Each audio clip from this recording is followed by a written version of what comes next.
on request for support for a campaign against the IAAF Hyperandrogenism Regulations. Honorable Minister.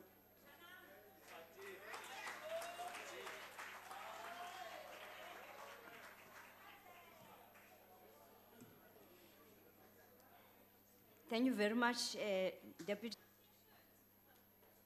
Cabinet colleagues, honorable members of this august House, ASA President, and here, fellow South Africans and members of the media, Molweni Mandela, when he said, I think sport part of your life where you can work at something and you look in the mirror and you like that person, unquote. In many ways, these words resonate well with the injustice we are staring its face. Indeed, sports should and is about bringing hope. It's about breaking barriers and promoting bonds of friendship. Sport should be about inclusion and fairness.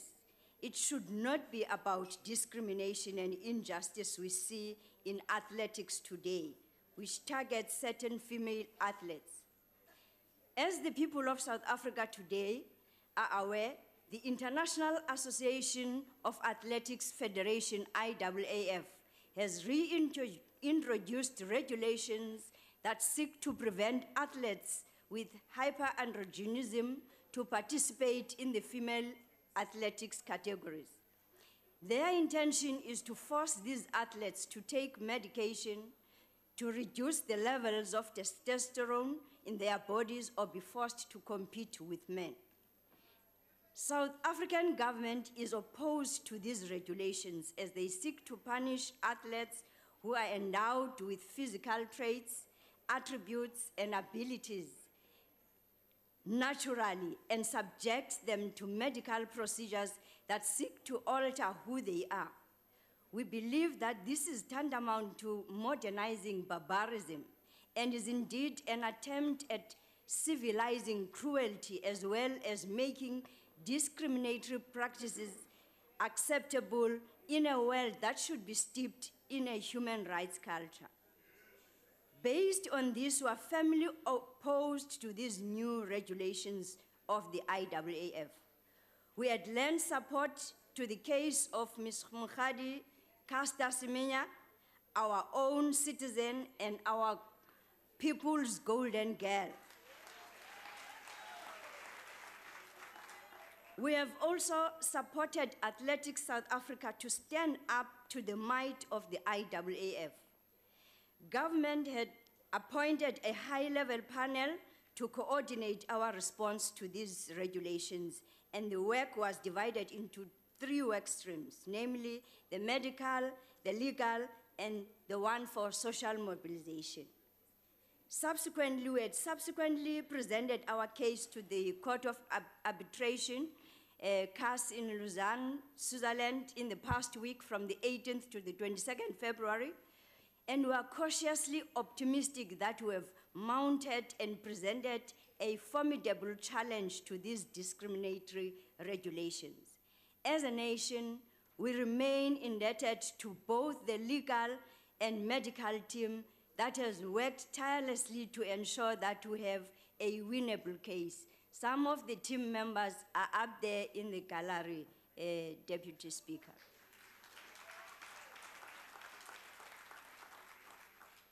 These are patriots of our country that must be celebrated.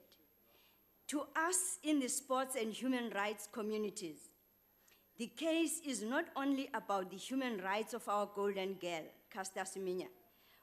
It's also about that of many other young athletes who might not have a voice.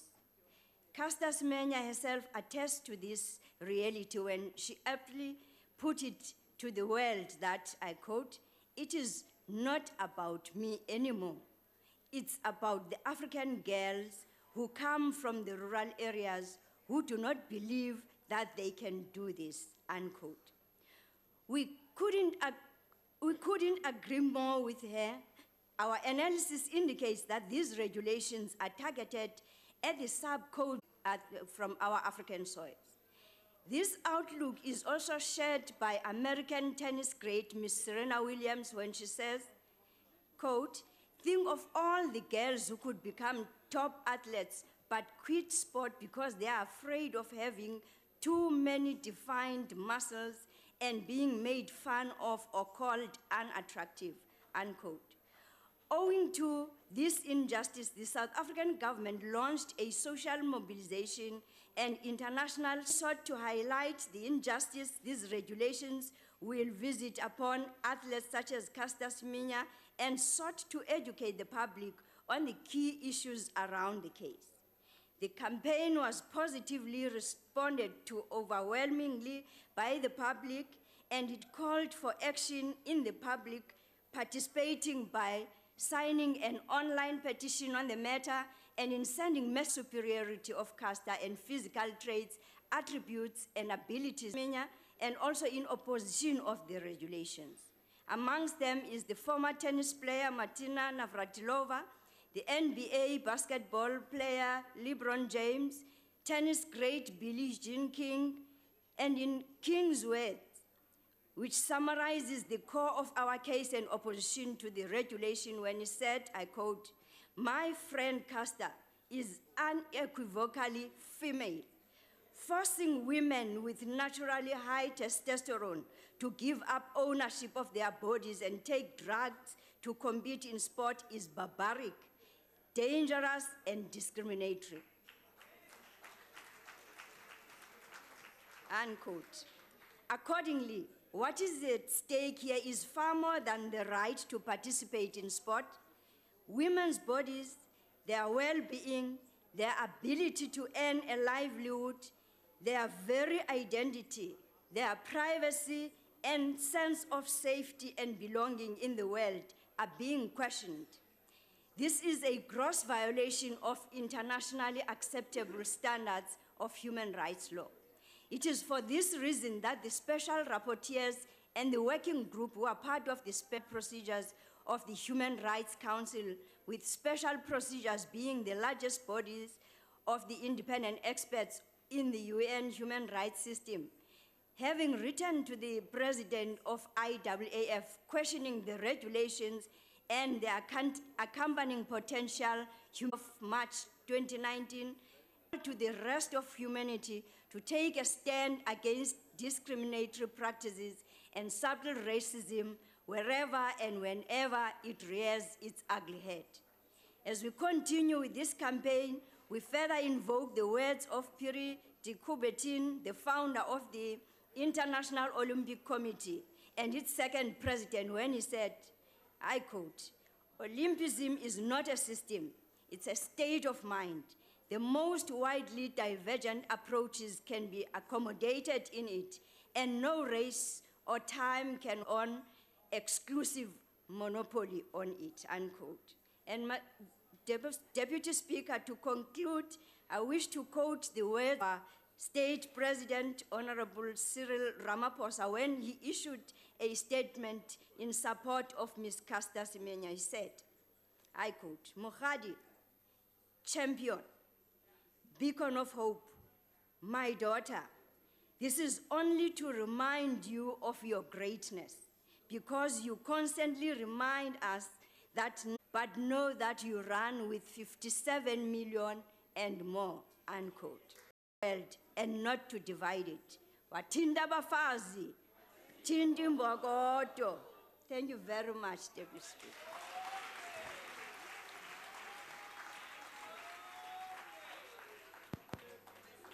Honorable.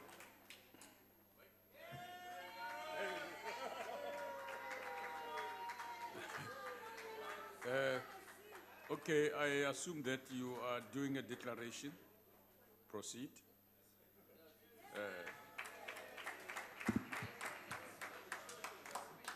Deputy Speaker, I think that's what we call quick off the blocks, quick out of the blocks.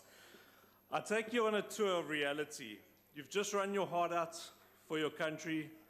The year is 1932. You've won the race in the crowded Olympic Stadium and the cheering of the crowd is the foundation of what is about to be your most euphoric moment, the start of a honeymoon to fame. No sooner are you finding your feet in this deserved and hard-fought moment when an official approaches you and leads you to a room.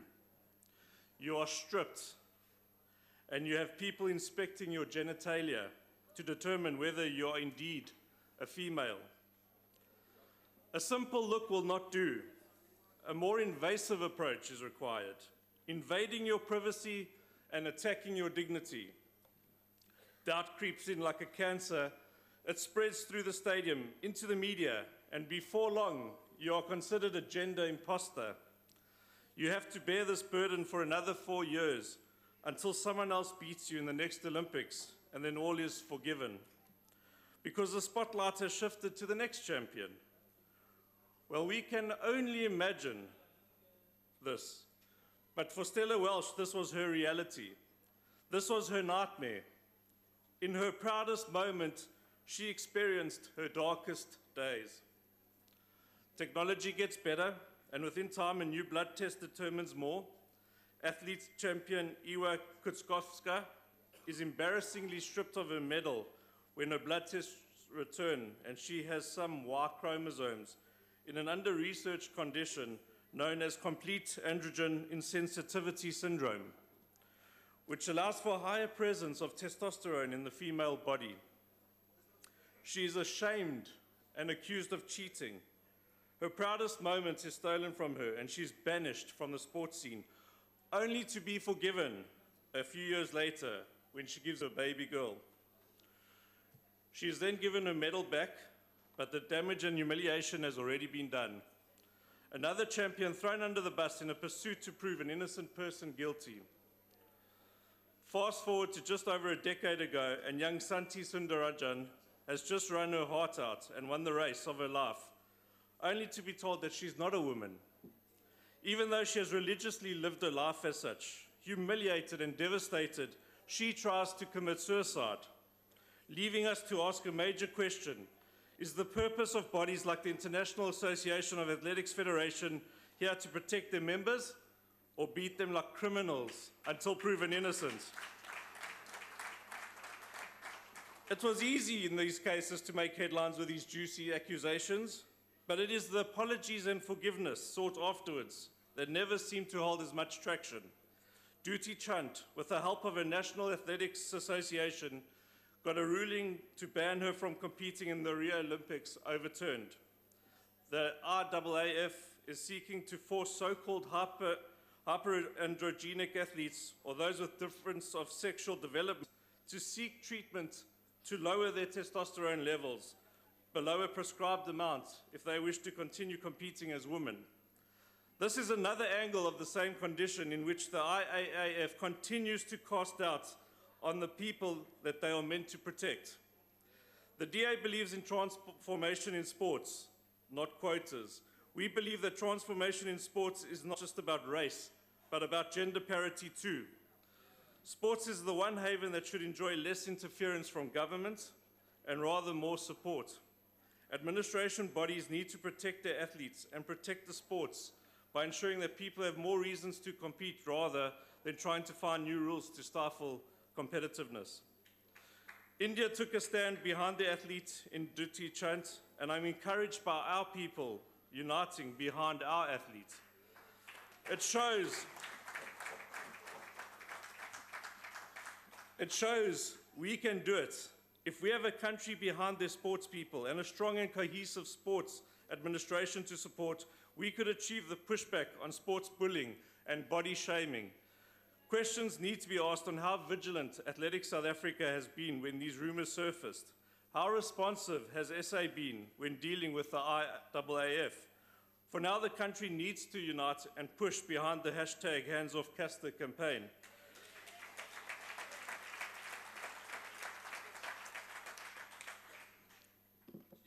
She is our ambassador, and we need to do right by her to stop this practice of persecution and body shaming. Sports is competitive in nature. Casper's perceived advantage has seen her coming second place in many meetings, which shows that she is no better off than a person with longer legs or a person that practices in higher altitudes. Soon, tall people will not be able to play basketball or cricket. Boxers with longer arms will be banned. Inevitably, such a policy would have a disastrous effect on Semenya's performances, with sports scientist Ross Tucker estimating it would make her between 5 to 7 seconds slower over 800 meters. Asking someone to take medication to suppress their natural testosterone levels also makes them queasy, to say the least. In fact, the UN Human Rights Special Procedures Body has even suggested that the IAAF's planned regulations contravenes international human rights. It is up to us to not let this get any more humiliating and discriminating than what it already is. It is up to us to shout, "Hands off Custer." Thank you.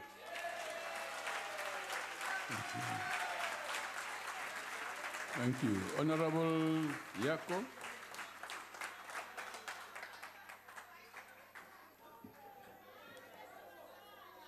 Thank you, Deputy Speaker. Honorable Speaker, we will be failing as leaders of society if we do not properly categorize the shameless vilification and humiliation of Caster Semenya by the International Association of Athletics Federation. The vilification of Mokgadi is not just about science and sport. It's not about her ability to excel in athletics. It's not about her sexuality or gender. Though it needs to be said that the community that is gay, lesbian, transgender, the LGBTQIA group is being very discriminated in this country and the world above. This vilification is at the center of politics and race. It is one of the clearest indicators we have in the recent past about the organized power of global racism. These regulations by IAAF are not concerned with standardizing competitive sports. The main motivation is to eliminate exceptional women from Africa and the East from competing. As recent as 2014, the IAAF tried to impose similar restrictions to Dutee Chand from India because they argued her higher testosterone levels gave her undue advantage over other women competitors. She challenged this and won. But the treatment of these women by the IAAF is not an isolated incident. It's part of a broader campaign to block black people from excelling in sports. Serena Williams is vilified and her achievements are understated only because she's black. Football players of African origin face daily taunts and abuse in Italy and the rest of Europe, and FIFA and UEFA are not doing nearly enough to stop the abuse. In fact, we're not seeing them. In the case of Caster, there is more at stake here. The future of many women from Africa and elsewhere is under attack from a group of racist sporting administrators. Caster's future is also at stake. Her ability to make a living, to be who she chooses to be, to partake in a sporting activity she loves so much, is being threatened by these thoughtless regulations by the IAAF. What then this calls for is a pan-African approach to fight against this vilification. Not only are we fighting for Caster as an individual, but for all black women athletes all over the world. For once in your less than illustrious 25 years of governing, the ANC needs to be challenged to be on the side of the black child. There needs to be a continental condemnation of this tragic treatment of Caster. This is not about you. This is about a black woman who's currently being vilified. It is not about you. All African sporting bodies and the African Union itself must condemn the treatment of black athletes by the IAAF. To Mokgadi, we want to assure you as the EFF that we will always be on your side, no matter what happens. Be strong, because this too shall pass. Thank you. Job.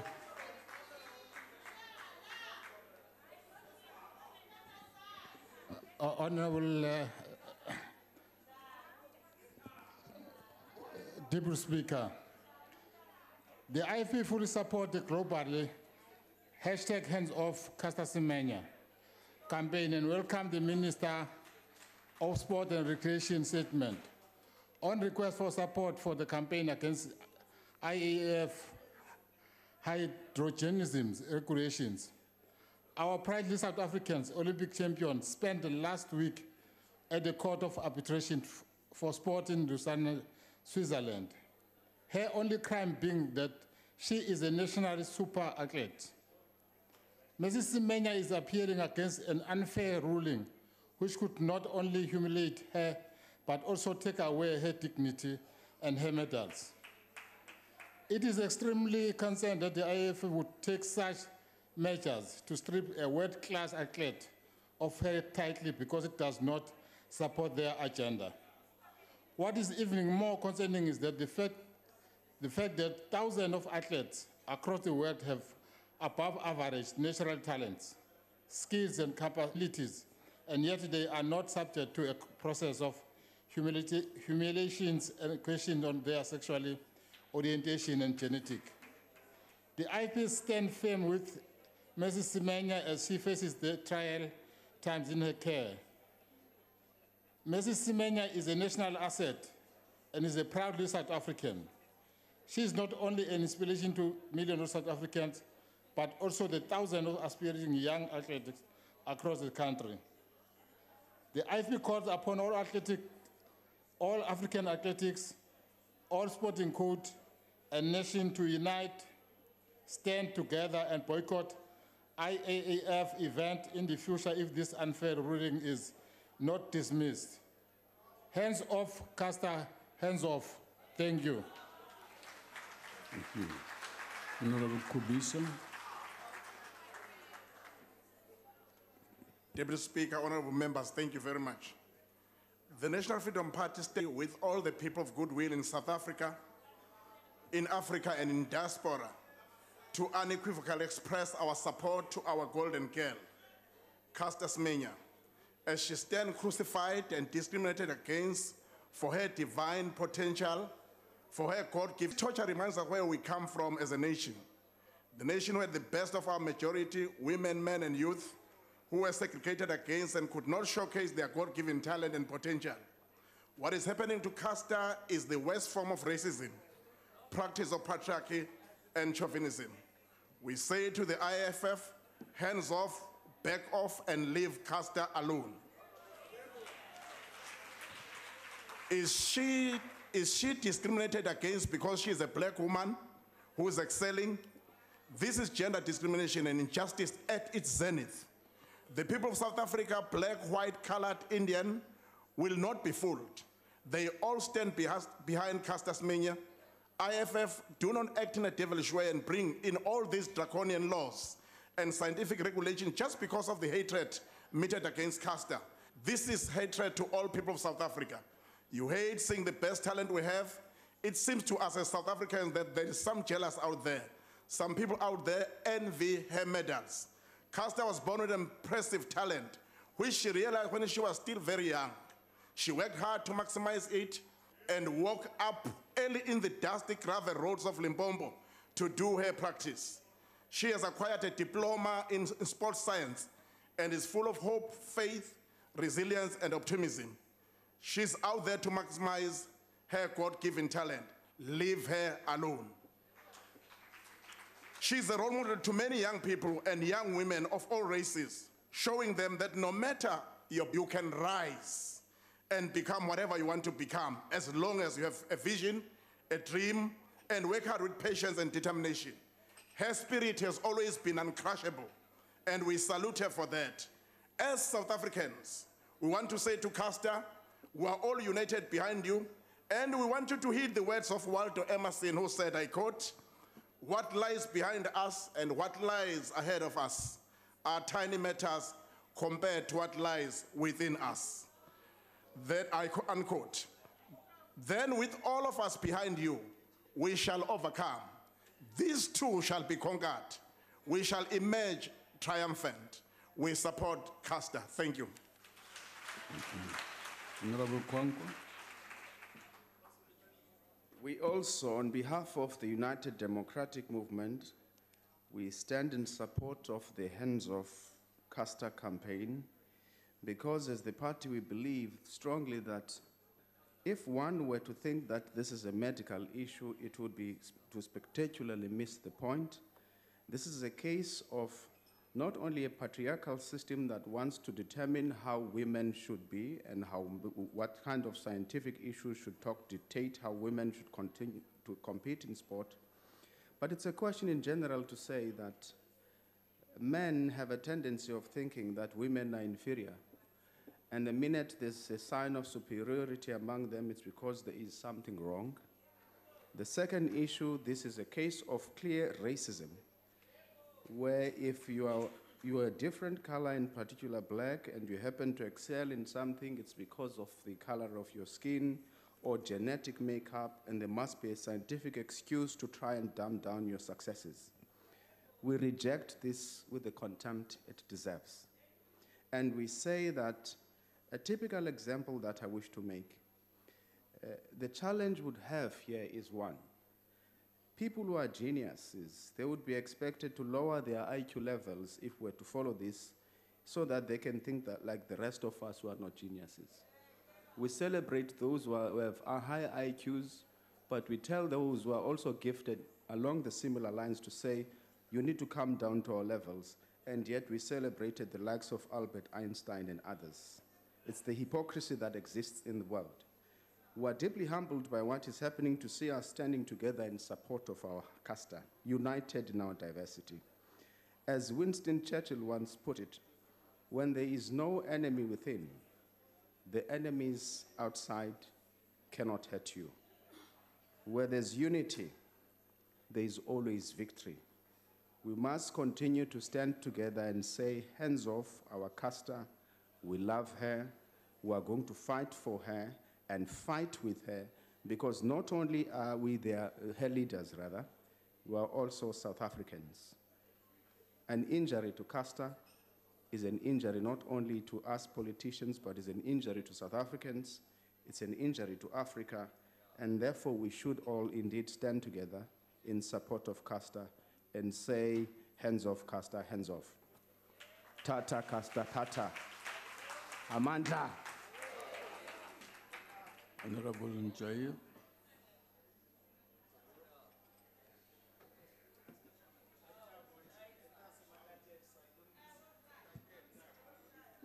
Pagama Costa, Pagama.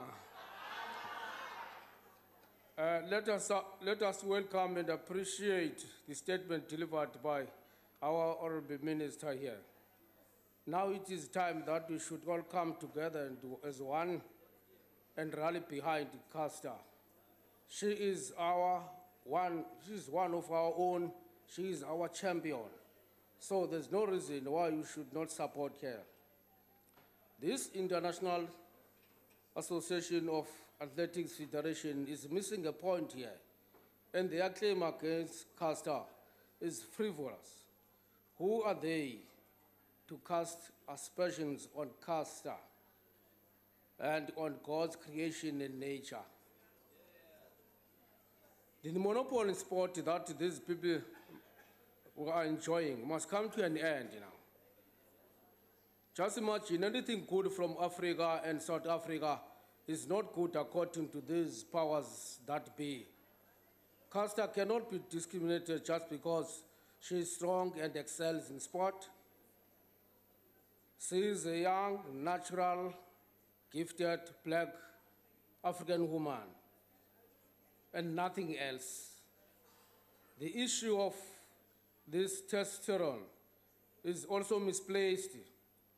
She must not be targeted against because she's a strong woman from Africa in general and South Africa in particular. We were the champions before, the champions like Martina Navratilova and Serena Williams. These were never targeted. Why Casta now? They should learn from the case of duty from India, where it was found that there was nothing, there was no evidence at all that this testosterone gave female athletes competitive advantage. We hope that the case that has been reserved now will come in our favor. We say hands off, Casta, hands off. Pagama Kosazana, Pagama. They should not fight against creation. I thank you. Thank you. Slal. Honorable Dulani.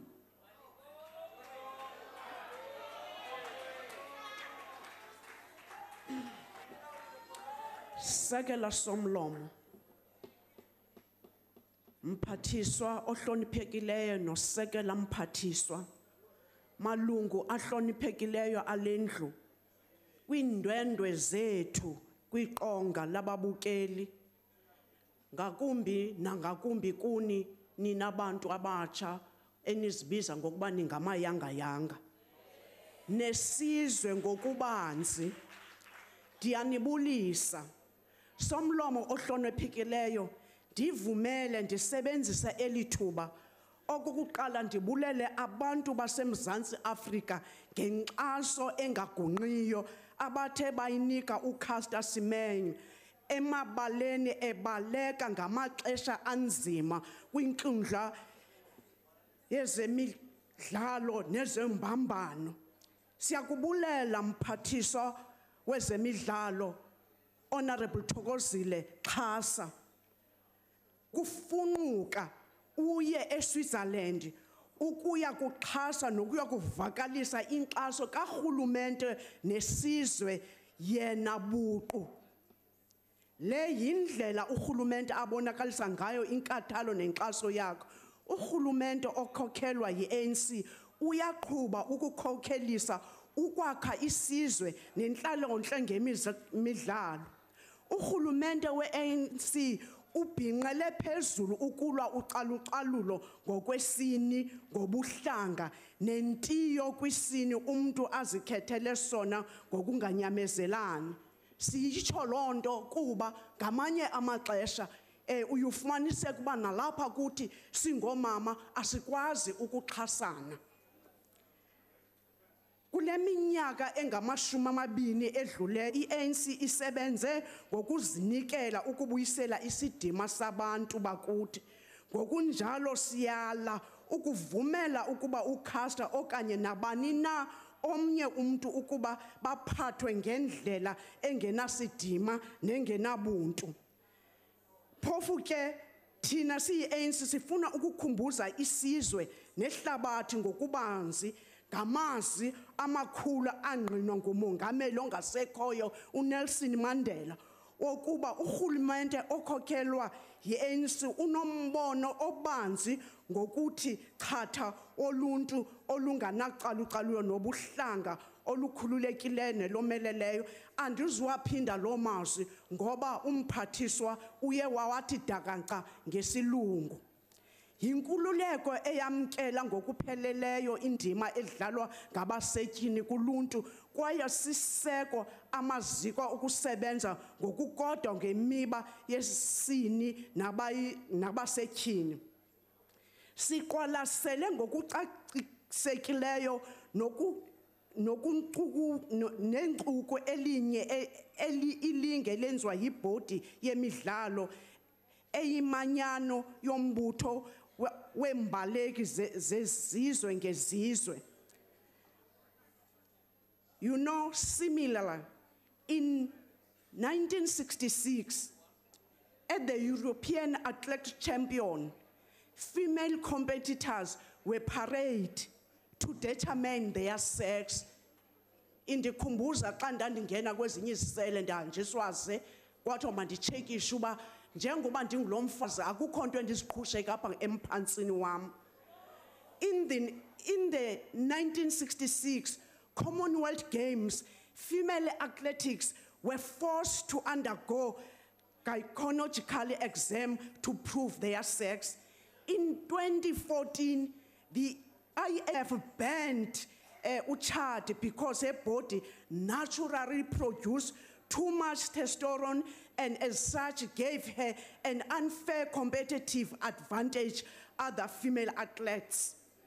Uchad challenged this ruling on the IAAF policy at the Court of Arbitration for Sport, which ruled that, open quote, the IAAF was unable to conclude that hyperandrogenic female athletes may benefit from such a significant performance advantage that it is necessary to exclude them from competing in the female category. Why, sizawuhlala phansi? Why are we not saying hands off to Caster, hands off? The IAAF was given 2 years to produce enough evidence to justify its policy which led to the IAAF suspending hormone tests which allowed females like our caster to continue competing without having to lower their hormone levels. That's what we are doing, Khadi, today. The new set of regulations announced by the IFF seek not only to demoralize and undermine her as an exceptional athlete, but also infringe on her human rights. These new rules, in a nutshell, gives female athletes who have high levels of testosterone an ultimatum to either succumb and take medication over our bodies as South Africans. Will support and siyakuyinyasha umthetho ocinezela abantu besifazi kuba kwanhlandlolo singabafazi kusaphila omama uSisulu. They were fighting for this discrimination of women, and we are saying no caster is going to go and cook in the kitchen. Laphela ixesha loba siyopheka emakhaya. Lixesha lokuba sizibonakalise iziphiwe esiziphiweyo, not to be told ngabantu abangayaziyo lento. Siyasazi esi sport sisuka apha kulomzantsi. This means that if caster who competes excellence and dominates the world in the 400 and 800 meters does not choose to take the medication which is taken daily, lower her testosterone, wauka waivaphi lonto uvele uthi umdali ekudalile wasizalela ucaster waba nesiphiwe kuzofika ababasembo ababamweza bazoti no makadle i-drug that is going to not to promote what has been given by God. Sinowada here who's looking after abantwana that they are taking drugs. Bona batu ucaster magathathe i-drug in order that angazukwazi ukucompete. Phansi ngabacindezeli phansi. Andihlala phansi. Siyabulela ilizwe laseMzantsi lincediswa ngamazwe angaphesheya nala professor oye wayonkqonkqoza kwi-office kamphathiswa okokuba will be with you. That Indian people, that they were against what is going on about the women of international. We are with you. On the day that we are going to have this final decision, we want that all of us, even if the parliament is on, we must go up wherever and put these things that we are wearing. Amandla.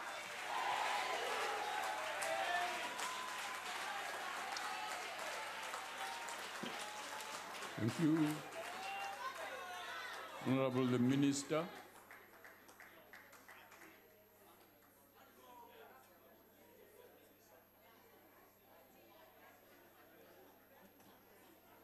Deputy Speaker, thank you very much once more to all the members who came and supported the call for us to oppose these unjust regulations. And it is only when a country stands behind its athletes that we can all send a very strong word to the world. And South Africa, as a unique country, it has to continue to teach the world that not now, not at this time, where we can talk and, make them to understand what has to happen. So South Africa, you stand together here, both as members coming from all walks of life, members of parliament from all political parties, supported by the people of South Africa. All the federations are here, Deputy Speaker. They are supporting us. Pan-African Women's Organization supports us. Africa supports us. It is only if you say individual countries, but as the regions, they support all of us, and everybody wants to make sure that we cannot go forward to have sporting bodies that are not monitored. It is not interference, but they deal with our people, our young people. They must not subject them to these atrocities. Most of the young people get to be operated without consent of their parents in countries where they don't even understand language. When parents have agreed to take those kids to participate, giving them an opportunity, they are discriminated against, they are subjected to this. So we thank the opportunity that the House agrees with us, and we urge honorable members that although we know you're going to a campaign for your parties, but this is one thing that you must make sure you don't leave behind. You unite the world behind Caster Semenya and behind the opposition of these regulations. I thank you. Thank you. Honorable members, on behalf of the rest of the presiding officers, we would like to associate ourselves with the message of this campaign and the support it received from all of the speakers today. And this will be communicated appropriately. That concludes the party responses to the statement. The Secretary will read the first order of the day. Consideration of request for permission in terms of Rule 286(4)C to inquire into amending other provisions of Airports Company Act 1993, Act number 44 of 1993. Honorable members, I have Honorable D.P. Makatsi here. I see someone else. Is that you, sir? Please go ahead. Next time, I will refuse you to speak if I'm not told in advance. Go ahead, Honorable Pat. Thank you, Chairperson. I'm so sorry, Chairperson. Honorable Chairperson. You mean Deputy Speaker? Deputy Speaker, sorry. Thank you very much. Sorry, Honorable Deputy Speaker, honorable members, ministers. My job is just small. First of all, I will say that the African National Congress supports the bill. The bill seeks to amend the Airports Company Act of 1993.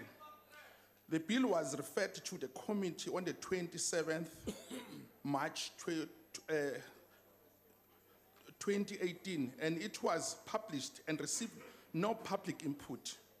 The amendment affects Section 2 of the Principal Act as well as other amendments to bring the Act in line with the current wording used in the Public Service Act. The Section 2 amendments are required to align the Principal Act with the current implemented Companies Act schedule and the PFMA. The bill seeks to amend the Airports Company Act 1993 so as to insert and amend certain definitions, to substitute certain expressions, to amend other provisions of the Principal Act which were not included in the bill, and further extend the public consultation in respect of the proposed amendment that are beyond the scope of the bill. The bill also seeks to provide a meeting of, to provide the meetings of the committee to amend, also to amend the period for the issuing of a permission, also to provide the decision of the committee, also to provide the establishment of the appeals committee, also to provide the appeals against the decision of the committee. Chairperson, I'm so sorry also I wanted to indicate that the African National Congress is the party which is concerned with the following, which we must upgrade and also to improve some of the laws which were there before we came during 1994. As usually, that is the only African National Congress who made sure that it improves most of the bills. So I would like the House to support these recommendations. Thank you. Honorable members, are there any objections to the committee being granted permission in terms of Rule 2864C to inquire into amending other provisions of the Airports Company Act? Deputy Speaker, there's no objection, but we would like to make a declaration. Thank you. Okay, go ahead, Ndati.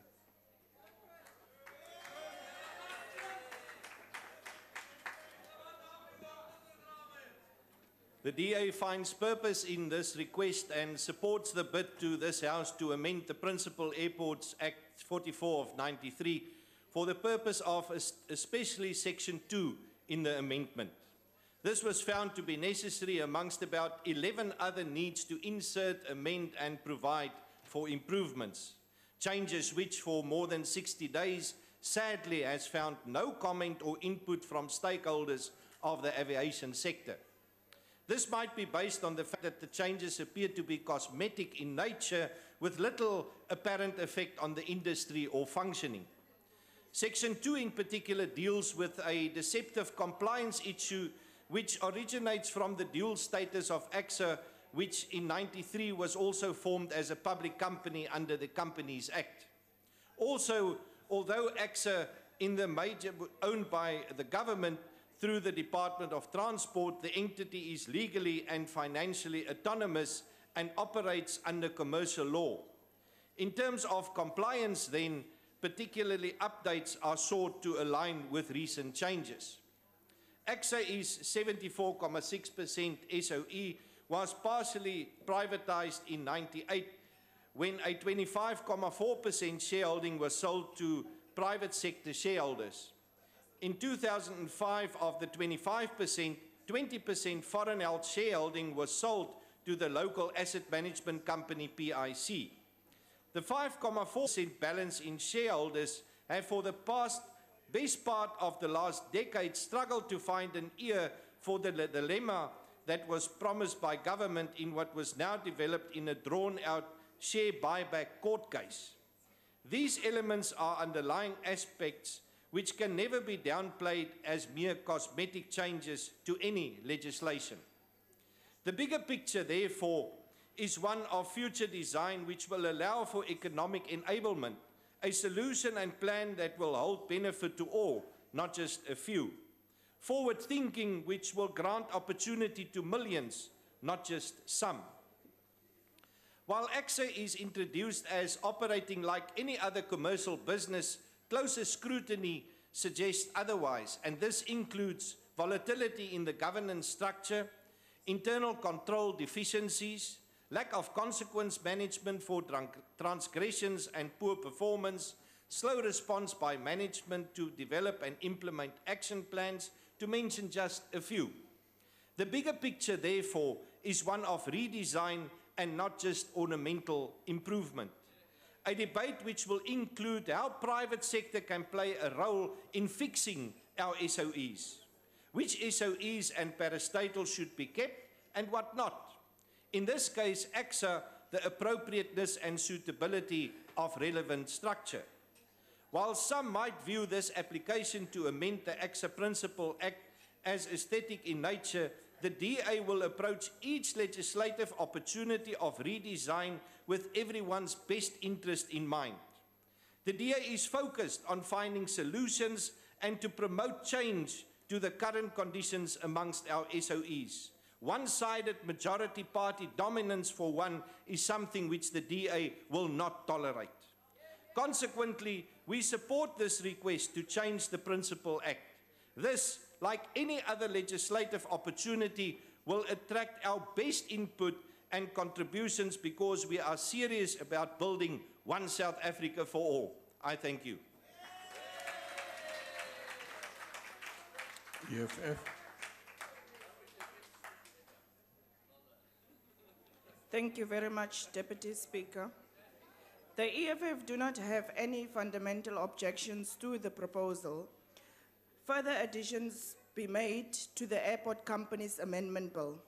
As we acknowledge that it is necessary to align the legislation We will therefore use this opportunity to discuss an issue that directly relates to AXA, the issue of the Fireblade.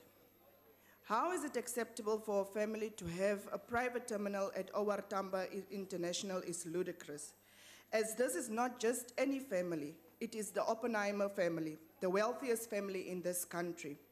Through Anglo-America, which they founded, and the De Beers, which they partly own and ran for many years, the Oppenheimer family, more than any other, have benefited from the dispossession and exploitation of the black majority.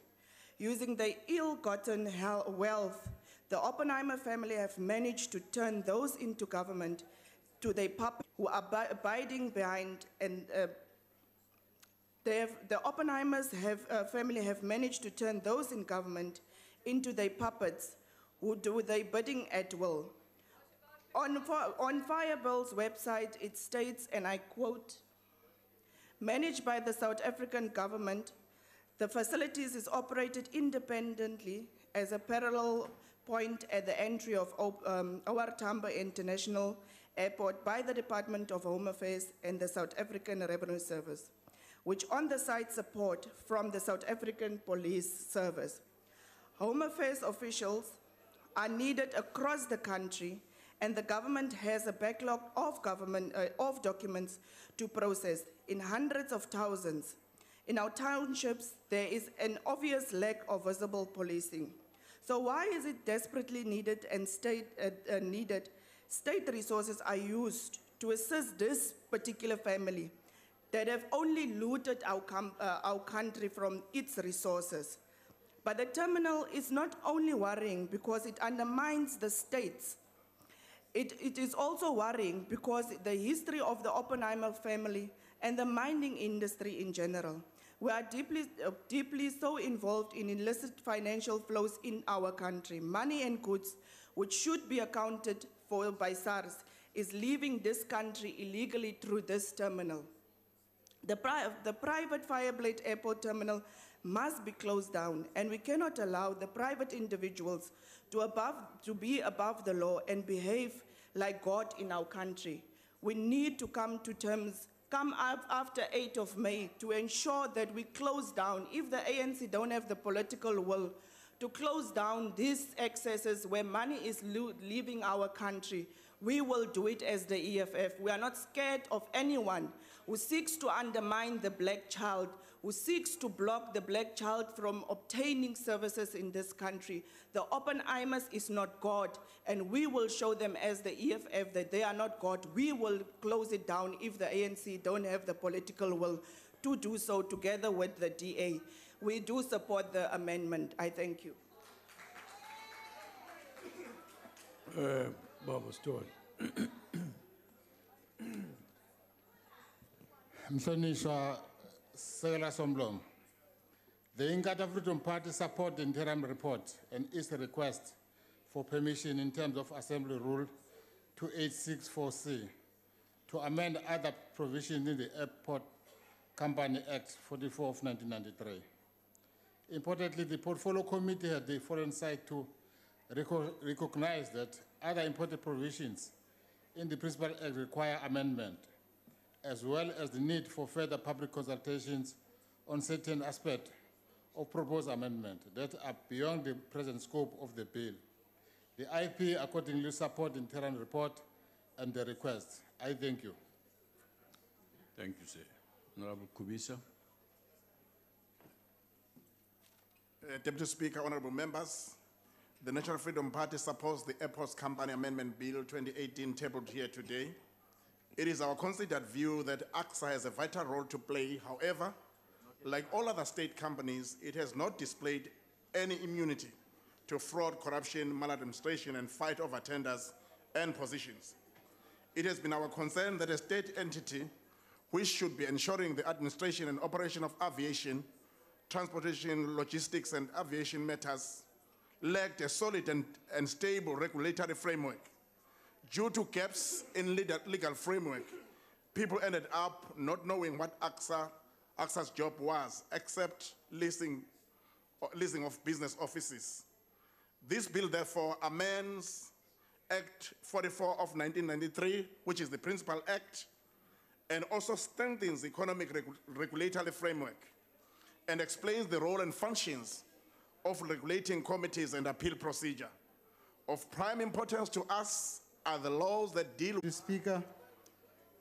Deputy Speaker, I will thank the honorable members that have participated in support of the amendment of the AXA Amendment Bill, particularly the scope that has to be looked at, particularly the principal act, the challenges that we have come across. Thank you for the support. The ANC support, of course, this amendment because it's important for the transformation agenda that the ANC continues to drive, the transformation agenda that continues to make sure that the SOEs, in terms of the participation in the economy, is open up. It allows the participants by all South Africans. That is why the ANC has brought this amendment before Parliament for it to be amended. Therefore, the important part of it, Deputy Speaker, is that we're making sure that there's a participation as required by the Constitution, that the participation of communities in the amendment in the lawmaking process. That is why we are going back to republish the bill for public comment and public participation to make sure that the people are at the center of the lawmaking process.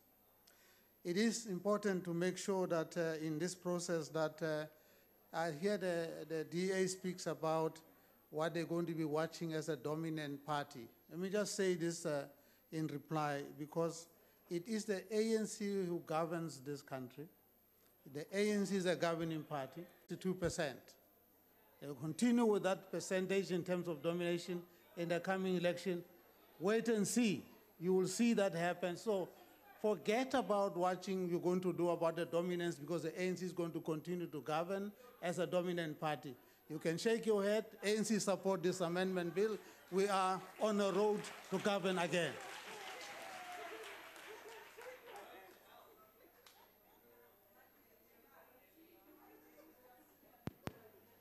Honorable members, we take it there are no objections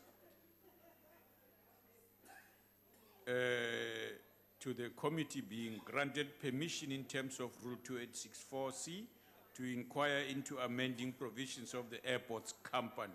Am I right? I am. It's agreed to. No objections. The Secretary will read the second order. Consideration of report of Portfolio Committee on Justice and Correctional Services on draft regulations made in terms of Section 23(1) of Legal Aid South Africa Act 2014, Act number 39 of 2014, tabled in terms of Section 23(2) of the Act.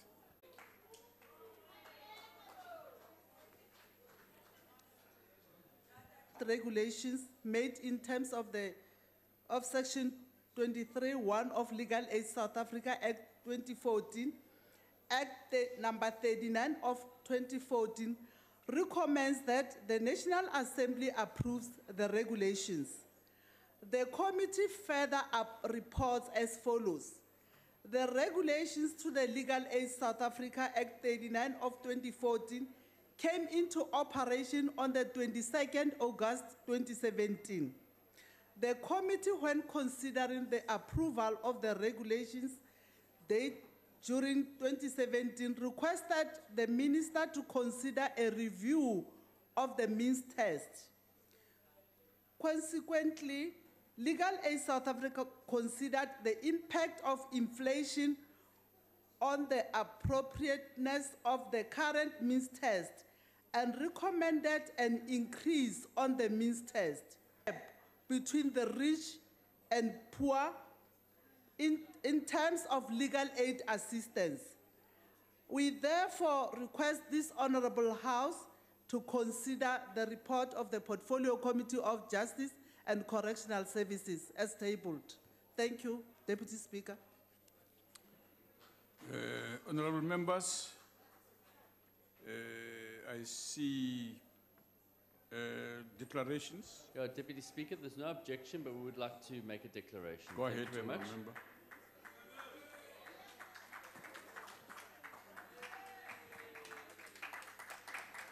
Honourable Deputy Speaker, we rise in support of the changes that are to be made to the legal aid regulations. The aim of providing legal aid through public funds is fundamentally intended to broaden access to justice, but also to enhance fairness in our judicial system, specifically in our criminal justice system. The proposed amendments to the regulations relate only to the criteria in terms of which an applicant may qualify for legal aid, and more specifically the means test. While members of the Portfolio Committee were at first apprehensive about the possible exclusionary effect of an increase in the monthly income applicants must enjoy in order to qualify for legal aid, we were assured that the increase is purely based on inflation and will still ensure that the court has a right to have a legal practitioner assigned to the detained person by the state and at the state expense, if substantial injustice would otherwise result, and to be informed of this right promptly. So ideally, we should be welcoming any attempt to reform the legal aid guide, which was at most an inherently inadequate measures to provide access to justice to everyone. But the draft regulations are not fundamentally different either. There is nothing in the draft regulation that seeks to deal with the problem of provided by the legal aid.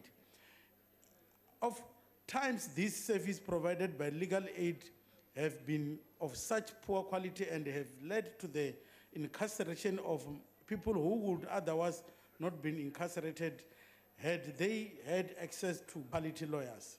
This then justifies the wide-held view by society that justice is only for those who have money to can afford good lawyers. We also do not agree with the manner some of the sections of the regulation have been written, which means granting of legal representation is conditional. We demand that access to justice must be open to everyone and no restrictions such as the one mentioned above should be placed on people. We also demand that the Legal Aid South Africa must desist from employing inexperienced lawyers, but most employed quality, experienced lawyers to represent our people. The regulations are not sufficient to deal with the changes of the legal representation, but we think that there are steps forward in resolving these challenges. Deputy Speaker, we as EFF, again, we like the legal aid board to be financed or be empowered in terms of financial resources, because it lacks financial support which can make them to acquire very expensive or very knowledgeable senior counsel to represent the poor. The EFF support this report. Thank you. Honorable Ngoezi. I see you wanted to lead the DA, and Honorable Steenhuisen refused to the opportunity. Go ahead, Thank you Honorable very much, Honorable Deputy Speaker. I am making this declaration on behalf of Inkosi E.M. Butelis. Honorable Deputy Chair, the IFP supports the report of the Portfolio Committee. Access to justice, which is enshrined in our Constitution, must be made provision for in our framework legislation, as Americans have the explicit right to have disputes heard before a court of law. This right ensures that the rule of law is upheld and should be applied fairly to all citizens. The sad fact remains, though, that the current high cost of litigation translates into justice only being accessible by those who can afford the high prices of lawyers and advocates.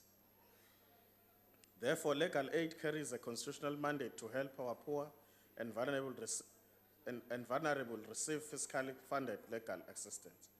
By revising the means test, access to justice will be increased, and the IFP is therefore in full support of the report of the Portfolio Committee. Thank you very much. Thank you. Honorable Mwabe.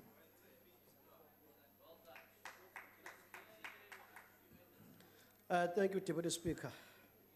The legal aid was established to ensure access to justice and the realization of the right of a person to have legal representation as envisaged in the Constitution of South Africa.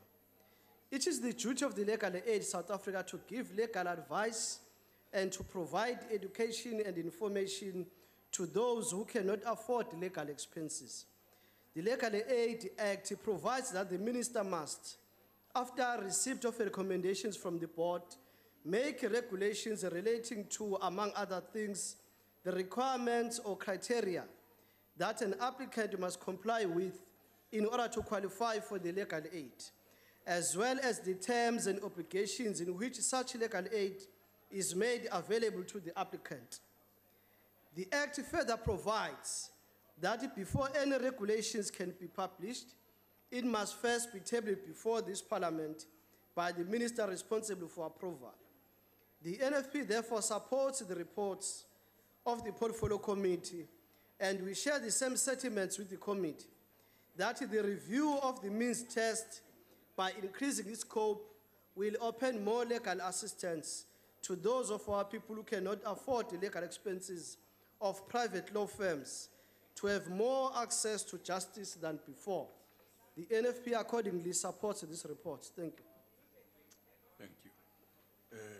Klondat, ANC.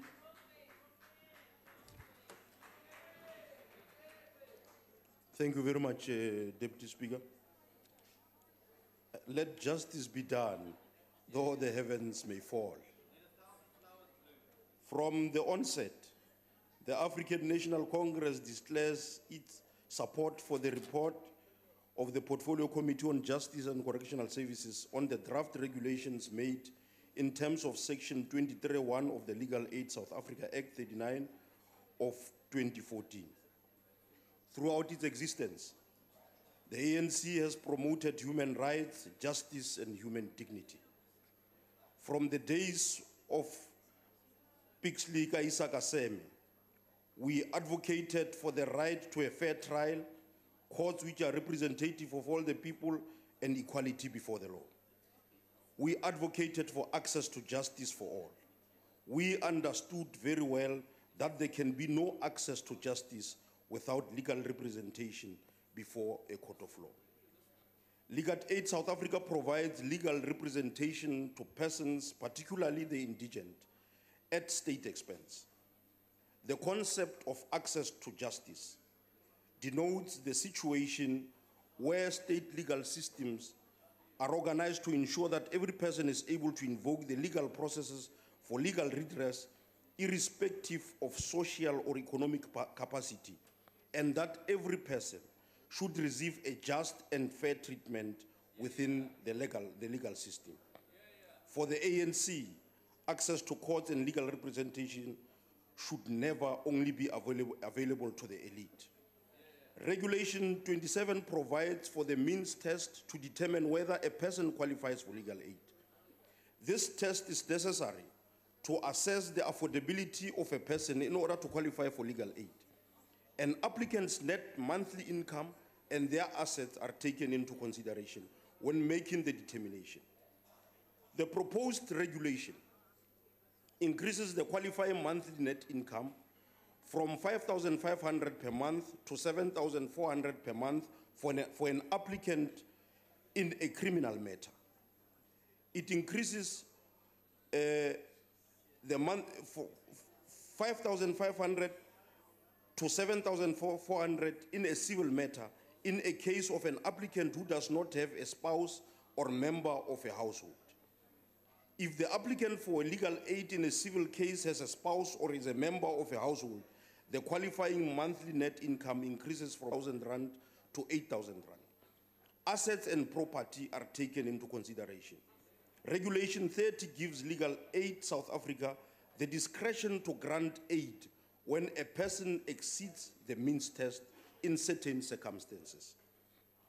This discretion, having taken the relevant circumstances into consideration, allows for more people to access legal representation. The impact of this regulation is that access to justice by way of legal representation will be enhanced.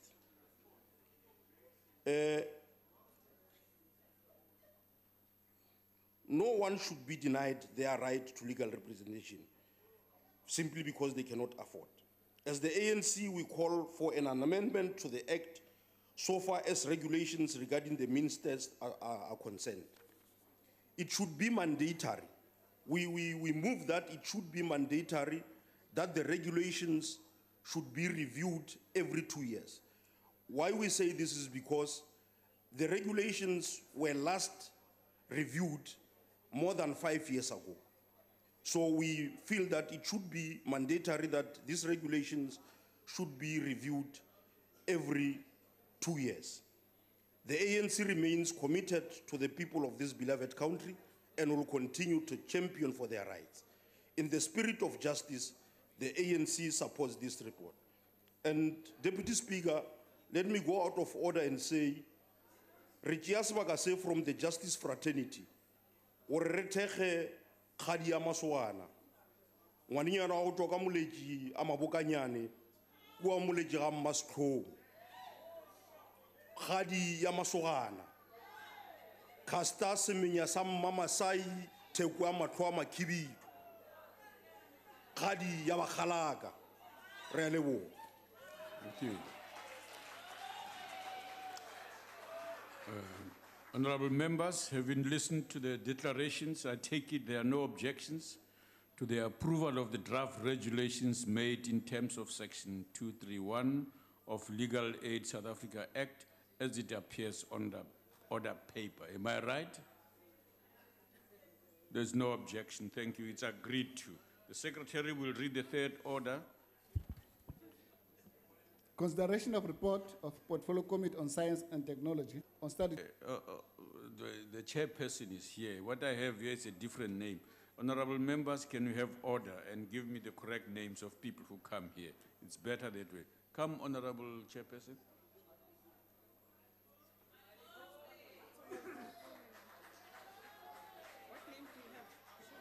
Go ahead, Honorable Member.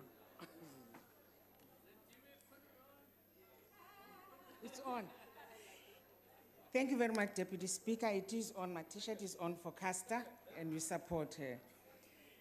Thank you very much.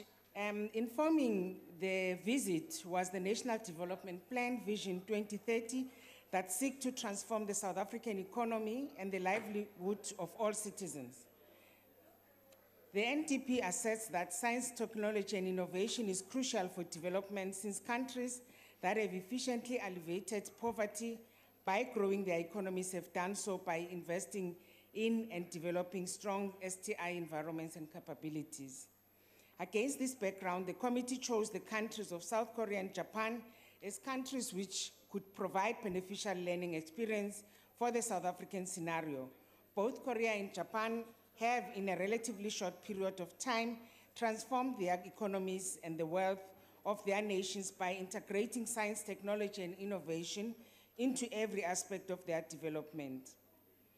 The purpose of the visit was also to understand and learn from these countries on how STI policy planning and coordination was conducted, to learn best practices with regards to integrating STI into all sectoral development plans, to identify possible policy approaches that could be used to increase the level of R&D investment, to learn about the areas of STI cooperation with Korea and Japan and how successful cooperation projects could be expanded and or be continued, to identify opportunities for human capacity development and gather information on how Parliament, through its oversight function, can ensure that STI is fully integrated into all sectoral development plans and are adequately resourced. All the organizations visited by the delegation expressed a strong desire to further expand the collaboration effort already in existence between the two countries, either South Africa and South Korea, and also South Africa and Japan. This extends to student training and exchange programs. Both Korea and Japan, at the time of their configuring their economies through STI, had in place an already highly skilled workforce created by the importance that their cultures place in education, and South Africa has an added difficulty. The lessons are that both South Korea and Japan managed to rapidly transform their economies through the integration of science, technology, and innovation into every aspect of their development trajectory.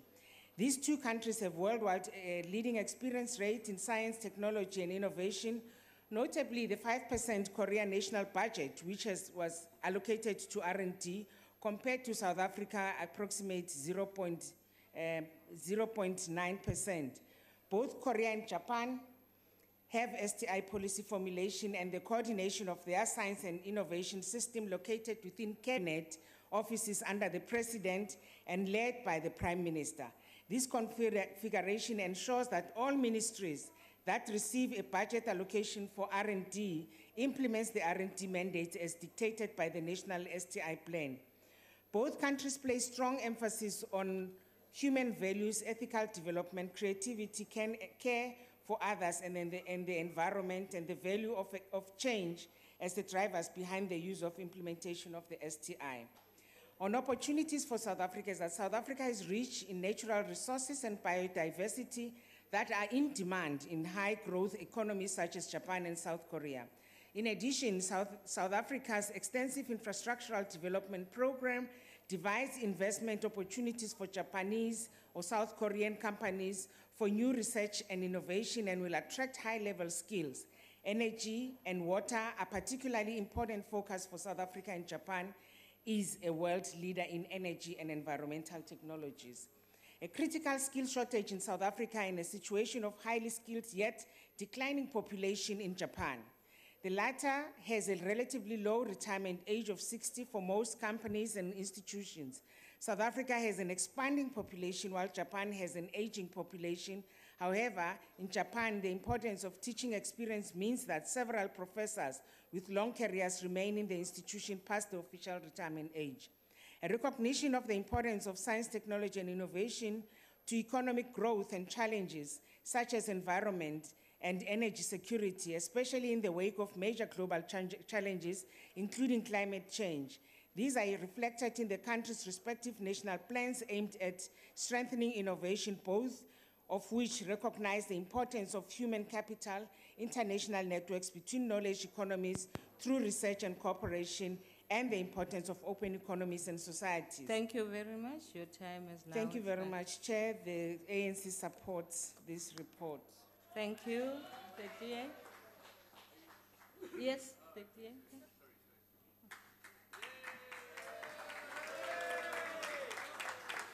Chair, to the Deputy President in his absence, the fourth industrial revolution is characterized by the fusion of technologies that is blurring the lines between physical, digital, and biological spheres, breaking through a number of fields such as robotics, AI, and nanotechnology. South Korea and Japan are considered two of South Africa's most important and strategic cooperation partners in the areas of science, technology, and innovation. Both South Korea and Japan have significantly advanced in their country's development trajectory through the active inclusion of STI within their national development policies. South Africa is striving to do the same, albeit from a significantly lower base in terms of education standards and investment in research and development.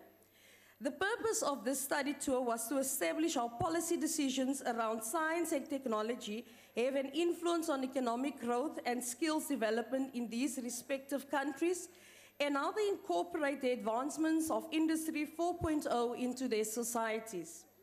Korea's economy is driven by export-led growth.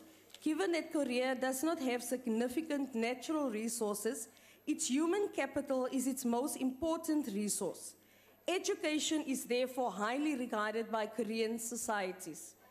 Emphasis is placed on the importance of having a diverse, well-educated workforce, and during the past few years, the Korean government has concentrated on the potential challenges and opportunities of the fourth industrial revolution and what skills would be needed for the country to best take advantage of the opportunities and mitigate potential threats. KAIST, Korea's most elite STI-focused research university, was established to produce the high-level STI human capacity needed to support Korea's industrialization drive and to conduct both the short and long-term basic and applied research that enabled Korea's strategic technological advancements. Korea's total R&D investment as a percentage of GDP is the highest in the world at 4.23%.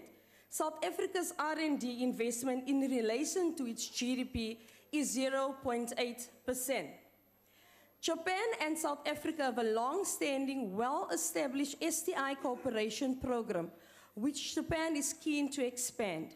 However, issues stemming from bureaucracy, IP ownership, modalities within joint projects, and the death of the high-level skills in South Africa are all hampering efforts to realize greater degrees of collaboration between the two countries. Japan, being the world leaders in catalysis research, but lacking the platinum reserves and solar energy for the production of hydrogen, is therefore an important partner for South Africa in terms of advancing the country's ambitions of being part of the hydrogen economy. While South Africa is an innovative-friendly country in the world, what have we learned from the trip? Participation in the sectors of science and technology for South Africa is more in basic research than in applied research. R&D investment by government in South Africa is below 1% as compared to South Korea and Japan. This curbs research and knowledge generation in SNT. A well-educated workforce in Japan and South Korea allow them to absorb new technologies. Investing in education at all levels is critical in laying the foundation for technical capabilities and industrial development. Cross-cutting ministries are linked together to ensure SNT innovation is central to economic growth and human resource development. And they agree, as the DA, that the ministries of higher education and science and technology should be combined as one ministry, cutting costs and synergizing skills development with future demand. South Africa's low education and skills ability is aggravated by the unclear policies of the ANC, leading one to wonder, do they really learn from the best practices when going on these study tours? Ons aanvaar hierdie verslag. Suid-Afrikaners, stem ja op 8 Mei vir duidelike ekonomiese, onderwys, kommunikasie en innoverende beleid. Stem vir een Suid-Afrika. Stem ja. Dankie. IAAF. Chairperson, the purpose of the study tour to South Korea and Japan was primarily to learn from their experiences in using science, technology, and innovation to develop and to grow their economies. Both Japan and South Korea have effectively used science, technology, and innovation to rapidly expand and develop their economy in a short space of time.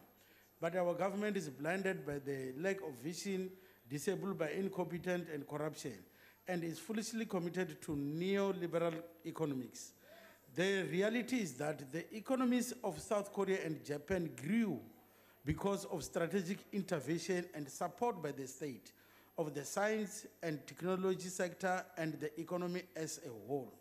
And many of the observations made during the tour mirror what we, as the EFF, have laid out in our manifesto. South Korea's total research and development budget for 2018 was 990 billion rand, meaning total investment in research and development represent 4.23% of their GDP. In South Africa, it is not yet at 1%, with government departments being required to spend specific percentages on the research and development, along with incentive for the private sector. In South Korea and Japan, data is cheap and accessible to all citizens, which help cultivate a culture which is engaged and creative in their internet use. In South Korea in particular, the state has supported the development and the growth of companies like Samsung and have promoted internalized industrialization through interventions such as tariff subsidies and the provision of state infrastructure. In both countries, the basis, however, for their large and developed science, technology, and innovation sector has been education. Students are exposed to technology and trained how to use from primary school right through to the university, all of which is heavily subsidized by the state. What is also important to note, and is something we as the EFF keep on emphasizing, is that technology and innovation are not in themselves, but means to an end, which is the development of the economy and improved standard of living for our people. As the EFF, we have long been aware of the policies and programs of action developed and implemented by the countries like South Korea and Japan, and they find expression in our manifesto. We support the said report. Thank you. Thank you. ANC? Thank you, Chairperson. It is important for portfolio committees of Parliament to travel abroad. This visit to Korea and Japan has inspired us and cemented the importance for science and technology in South Africa. When you arrive in Korea, you realize what can be done, what is possible after you had a war, and within 60 years after hard work, discipline and focus, you have changed your country. To have visited some of the Korean universities specializing in science and technology was an absolutely eye-opener. The Samsung Digital City is an experience beyond the fourth industrial revolution. While we are in other countries worry about job losses the fourth industrial revolution might bring, Korea's citizens think they will have better jobs when robots take over jobs that is repetitive and not stimulating. That is a positive attitude, but then you must be ready for it. When you arrive in Japan, you are astonished by the discipline and politeness of that nation. During the last Summer Olympics in Japan in 1964, they introduced the bullet trains. It took over the world since 1964. On this visit, they introduced to us, our committee, hydrogen as the new energy for transport. In the 2020 Summer Olympics in Japan, all athletes will travel in buses driven by hydrogen. Will it take over the world like bullet trains? I think so. But for hydrogen, there is a good opportunity for partnerships in South Africa, and we will look into that.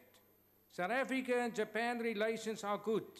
We do have the highest number of Japanese companies invested here than any other African country. Japan can be an enormous partner for South Africa in future. But all these incredible successes comes with a human price. Both countries have the world's highest number of suicides per capita. How is that possible? If you are young, you fail at school level, you do not see a future, and you decide to leave world. It's a cruel world.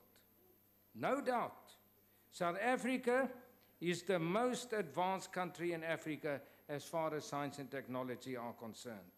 The emphasis by the President in his SONA speech addresses the importance of that, and it must be welcomed.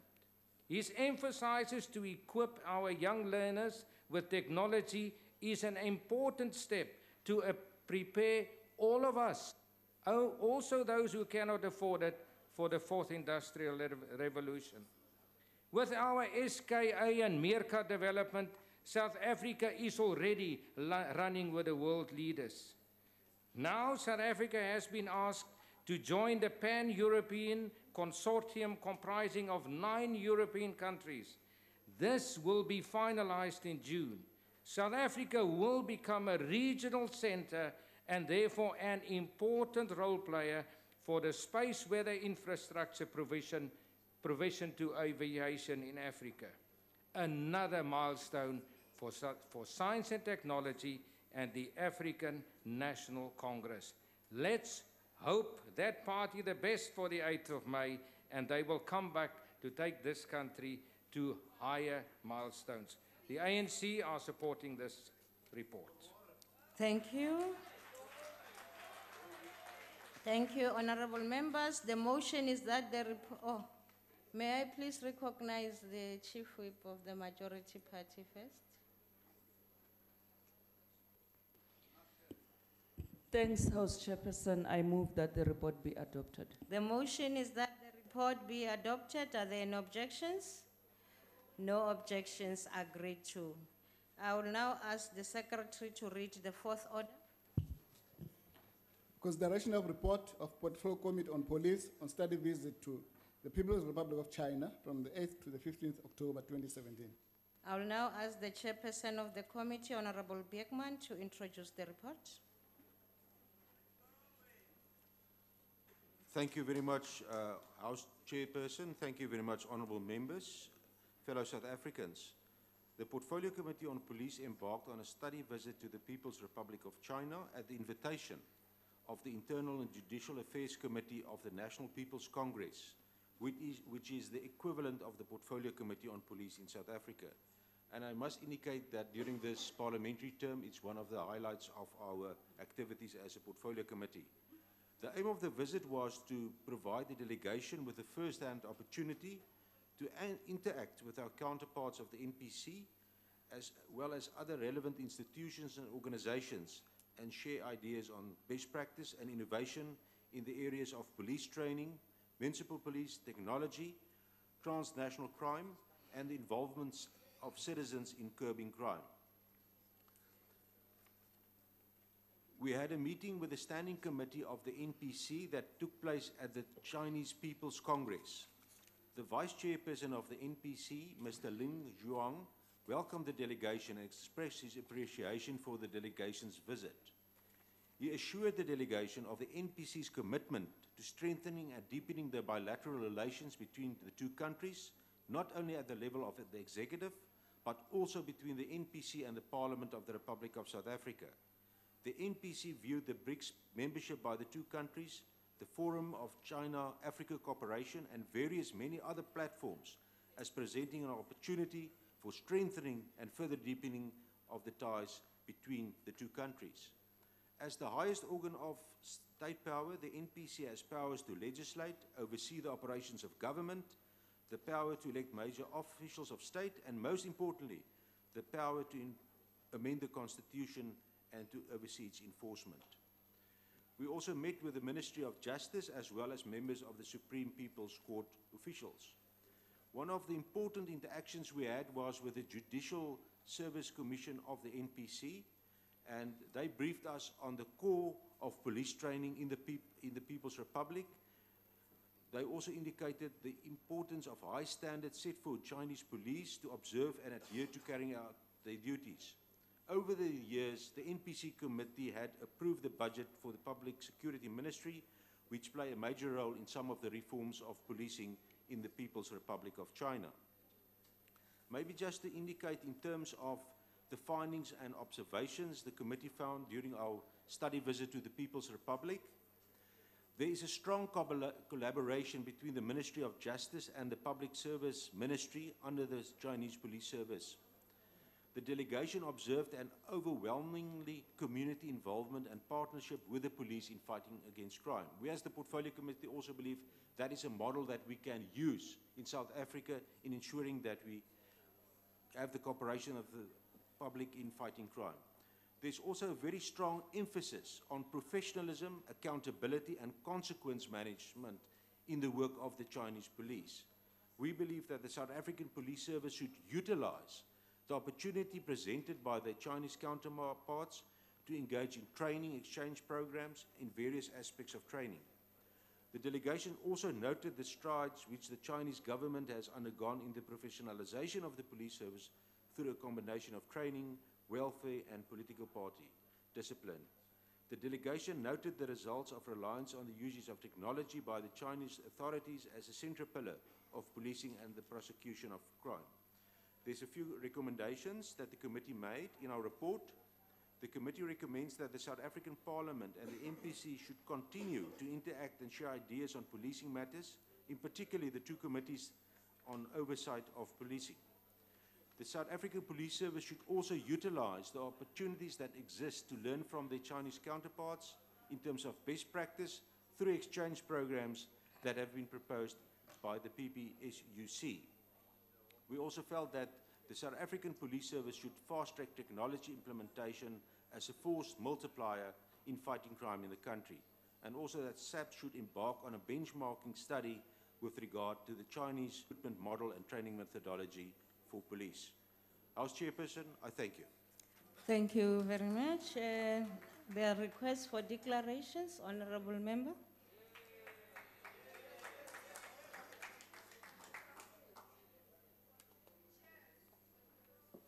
Cheers. The Portfolio Committee on Police undertook a parliamentary study trip to the People's Republic of China from 8 to 15 October with the aim of learning about the Chinese policing context and operational. The committee observed 3 key distinctions which can assist with making our SAPs more effective and efficient. First, we learned that there is a strong emphasis on ensuring and maintaining a professional police service. It's actually quite difficult to become a police officer in China because a university entrance exam pass is a minimum entry requirement to become a police cadet. Following that, the police training curriculum is 4 years long, in contrast to less than 2 years we have in South Africa, resulting in police officers qualifying with a bachelor's police degree. This is further reinforced with regular in-service training to refresh and update serving police officers on developments in the field. These 2 factors make a world of difference in cultivating the professionalism and discipline of the police. And this is the kind of approach a DA national government would implement for an honest and professional police service. Secondly, there is an emphasis on specialization, where police officers can serve in dedicated units most suited to their interests and aptitudes, from household crimes to cyber crimes. And the DA has long advocated a specialization as a policing reform pillar. Third, as we learned during our interaction with the Shanghai Municipal Police Bureau, there was extensive use and application of modern technology in police work. In the case of Shanghai, this has been spurred by the need, more than anything else, because the police force in that city is short-staffed. Just 50,000 officers servicing a population of more than 30 million people. In contrast, South Africa has more than 3 times as many police officers servicing less than twice as many people. To compensate, the Shanghai police leverage a CCTV surveillance network linked to a computer system with automatic number plates and facial recognition software, artificial intelligence programs, and big data analytics in order to work smarter and be effective in spite of human capacity constraints. However, Chairperson, the most fascinating observation from the study trip was concerning the discipline and accountability that has been maintained in political governance since the late 1970s, in the absence of checks and balances on state power. One would have expected the ruling elite of the Chinese Communist Party to have fallen victim to the corrupting influence of concentrated power, but human fallibility seems to have been constrained over the last almost 40 years. Given that China is a one-party state, where the key political, economic, and social levers are held in the hands of a few and controlled very tightly, I concluded that this phenomenon must have something to do with the leadership ethic and a coherent political will of the Communist Party elite. My thesis is that the country's experience of the political, economic, and humanitarian disaster of ideological excess during the Cultural Revolution gave the Communist Party leadership a deep resolve to adopt and adhere to pragmatism and meritocracy as core principles of governance. This seems to best explain why successful investment and trade policy and corruption curtailments have been implemented in China in the absence of checks and balances, an independent judiciary, free media, and free and fair multi-party elections. Without negating the very serious issues of authoritarianism and human rights violations in China, this governance ethic, founded on pragmatism and meritocracy and animated by a focused and resolute political will, a political will this ANC government lacks is probably the biggest lesson we can take as a leaf from China's book. A DA national government would have the political will to cut corruption, speed up service delivery, secure our borders, and build one South Africa for all.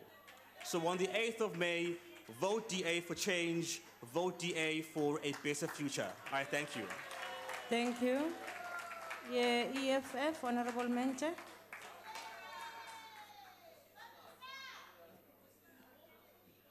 Thank you, House Chair. This is one of those study tours where South Africa was supposed to have implemented everything else they've learned there. The Portfolio Committee visited to the People's Republic of China, and EFF was represented by Honorable Member Philip Mhlongo. It was very useful, educational, and offered insight into what a well-run, well-trained, and disciplined police force should look like. There were high standards to which police officers are held, as they are required to graduate from the Central University for Police in Beijing before they are put into action. There were commanders that were giving reports on how the quality of recruits, allowing the Central University to make adjustment in training programs. In Shanghai, we learned that how the Chinese police force is using cutting-edge, state-of-the-art technology, including all to improve crime fighting with every suburb of the city under surveillance.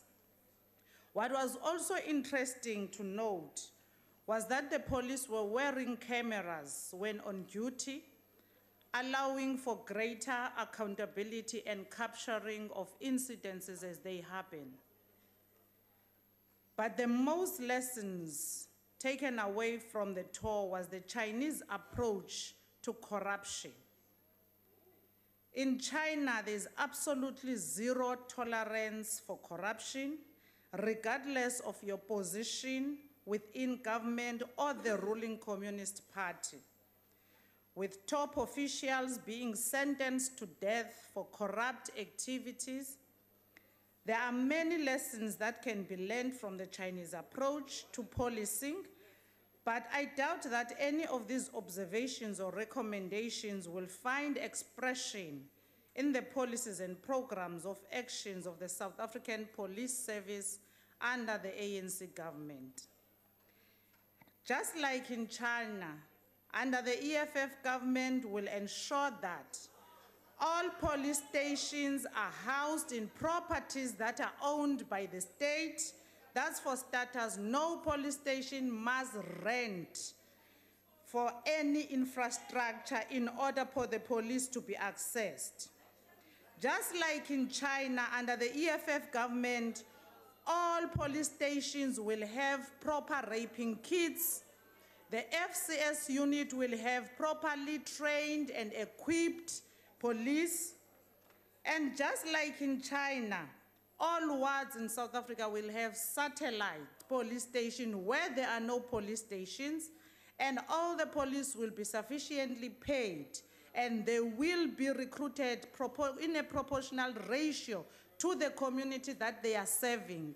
Not this thing we're having today that when you call a van in Kofimvaba, Nasengcobo, Deputy Minister of Finance, it takes 2 days to get there because how you recruit the police today, you don't recruit them in a ratio of the community that they serve.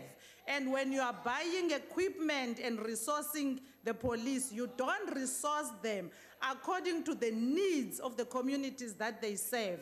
And under the EFF government, on the 8th of May, that is all going to change. Thank you. Siyabonga. NFP, Honorable Sheikh Imam. Thank you, Honorable House Chair. Honorable House Chair, allow me to deviate a little bit. You know, from the very outset, allow me to express my disappointment at the continued marginalization of minorities in South Africa in this House. Now, Honorable Chair, the smaller parties in this House only get 3 minutes to debate, 1 minute of which they spend introducing themselves. Now, what does it say? It clearly says that the larger parties are oppressing the smaller parties because not one single larger party in this House has ever entertained the concerns by the smaller parties to be given more time. What we are forgetting is that the smaller parties also have people and followers behind them that they represent in this House. Now, the same thing happened when this committee went to China. It went to China, but it left certain members out. But the very same members are supposed to participate, conduct oversight, but you leave them out. So I think the system needs to be attended to. Because otherwise, what the minorities did before '94, the majority is now doing to the minorities in South Africa. So I think we need to look at that. We need to change it. The rules in this House must change so that it benefits everybody. Let me add, it will not affect the larger parties. We're not asking you to reduce your time, but we are asking you to increase the time by 1 or 2 minutes for the smaller parties, so we can also contribute meaningfully. Let us not be selfish. Now, the NFP has said before time and time again, and the previous ministers accepted this, but nothing has been done. We said in order to professionalize the police force and to get the right kind of people with a passion for policing, we must start including it in the curriculum at school level. So that when they come out of school, you will have those people that have a passion for policing. What will they then do? They will then follow a career in policing. Honorable Sheikh Imam, take your seat. Yes, why are you raising? Honorable member, please. Please. Continue. Chairperson, to your left. Chairperson. Yes, Honorable McPherson. Is the member prepared to take a question? Honorable, are you prepared to take a question? I've only got 31 seconds, ma'am. Thank you. Sorry, Continue. I didn't. Was that a yes or a no? It's fine. He's not. He's not. Not, okay. Okay, thank you. Continue. Now, so we said those that are coming out of school, if it's included in the curriculum, will then choose a career in policing. You will have the right people with the right passion, rather than having tens of thousands of people coming out of matric without a job and then going for any position that is advertised. But we take note of the tour and your findings from the department, your recommendations. The National Freedom Party, in light of that, will support the recommendations tabled by the Portfolio Committee, tabled here today, taking into consideration, give the smaller parties more time. Thank you. The ANC.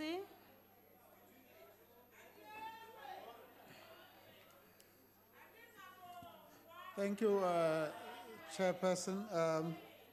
The ANC support the recommendation of the committee, and the ANC, in supporting the recommendation that is presented of the visit to China, is that of course, as you know, China is part of BRICS.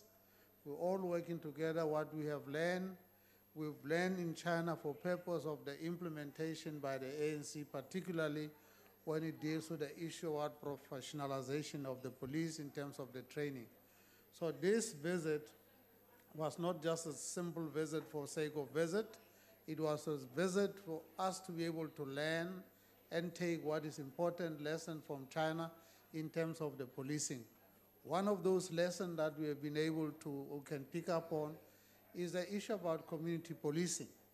And I think the importance of community policing in China is that every area where you go, you have community policing, you've got the volunteers, you've got community volunteers that are working in the police in those areas.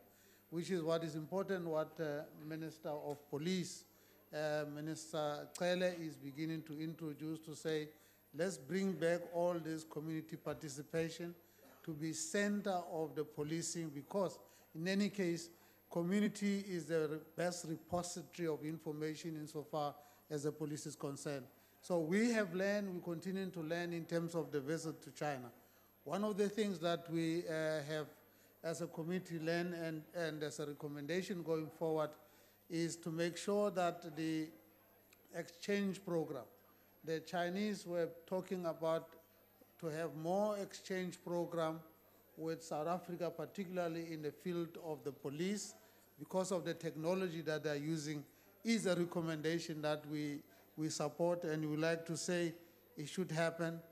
The third issue that we raised that we also in support of is, as China is part of the BRICS, they were obviously saying we want more and more kind of interaction, including the permanent member representing South Africa in the police in China, that they don't have anybody there that they can talk to, is a recommendation which we support, that going forward after the 8th of May, the ANC government of the people will make sure that these recommendations are implemented.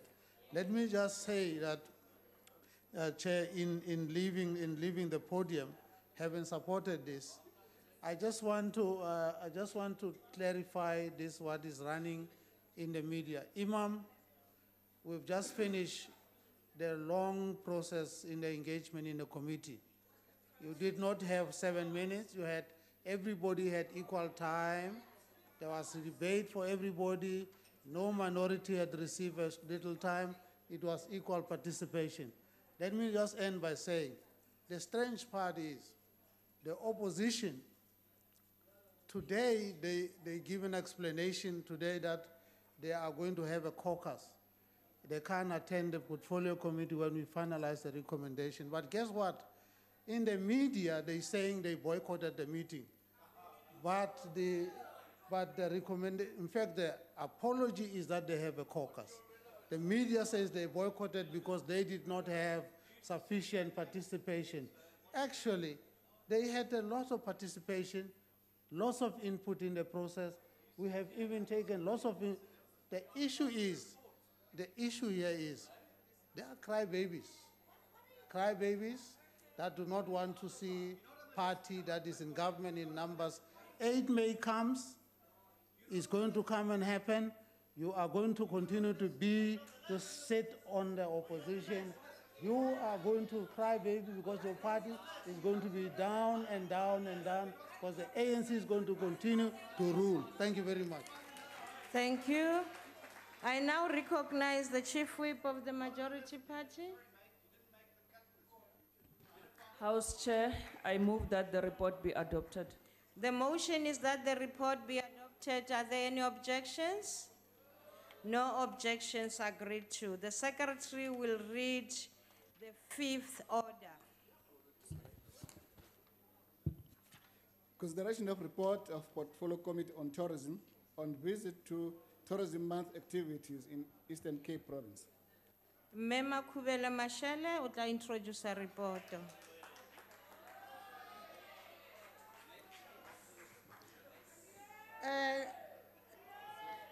Good afternoon, esteemed members of Parliament. The Portfolio Committee on Tourism visited the Eastern Cape Province in Umtata during September to observe World Tourism Celebration. The theme for the celebration was inclusive and quality growth of the tourism sector through digital transformation.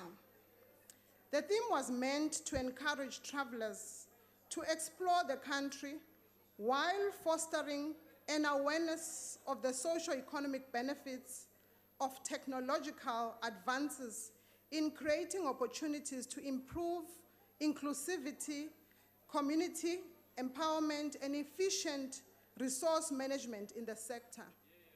This augurs well with the demand placed by the 4th Industrial Revolution on the tourism sector.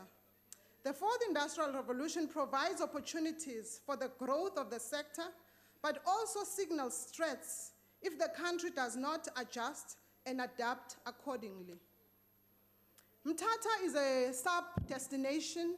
Mthatha as a sub-destination is rich in history and biodiversity. One of the major attractions is in the area is the Nelson Mandela Museum. The celebrations were held at Mthatha Dam, and it was observed that the dam is underutilized. And there are many tourism or tourist activities that can be developed in the area. There are prospects for developing picnic sites that can overlook the dam, and it is an area easily accessed to game and other real African feel. About the Luchaba Nature Reserve that makes it more than a viable option, particularly given its proximity to the Nelson Mandela Museum. The Luchaba Nature Reserve is adjacent to the Mthatha Dam, which is home to a variety of wildlife, a series of wetlands and grasses, and a wide range selection of birds. To improve the way in which world tourism is celebrated in the country, and in harnessing the true potential of Mthatha as a sub-destination, and in making it a world-class destination of choice, a number of interventions are needed. These interventions must be premised on must be too broad and have cross-cutting endeavors. Firstly, the Portfolio Committee on Tourism recommended that the National Department of Tourism and South African Tourism, which is our key marketing entity, with the provincial management of the sector and the private sector, should enhance the Tourism Month experiences in provinces where the day is celebrated by organizing local tours for all people and those that are excluded to experience various destinations across the country. This will create a more awareness about tourism and what tourism potential can afford for local destinations and allow ordinary people to experience their surroundings and the area at large.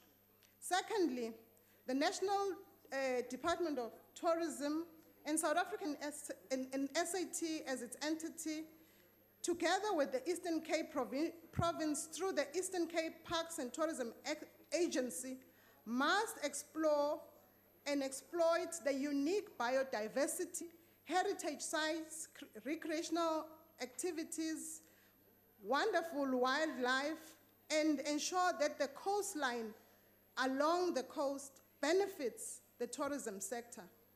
Honorable members, it is important to note that the Eastern Cape, as the province of the legends, has variety of tourism products to offer. And we do encourage local tourism agency to ensure that they harness and seize the opportunities that are within the tourism value chain.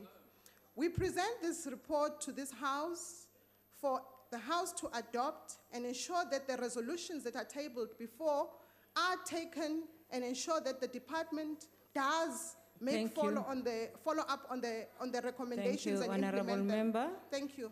Thank you. I realize the declaration asked. Honorable Member, GA.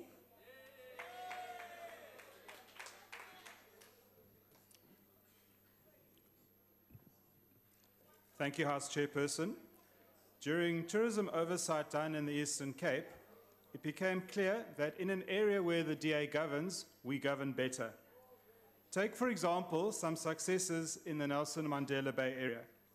Firstly, the Trollop administration appointed community-based tourism forums to improve community awareness of tourism at grassroots level, designed to educate and empower small businesses and ordinary community members about the value of tourism.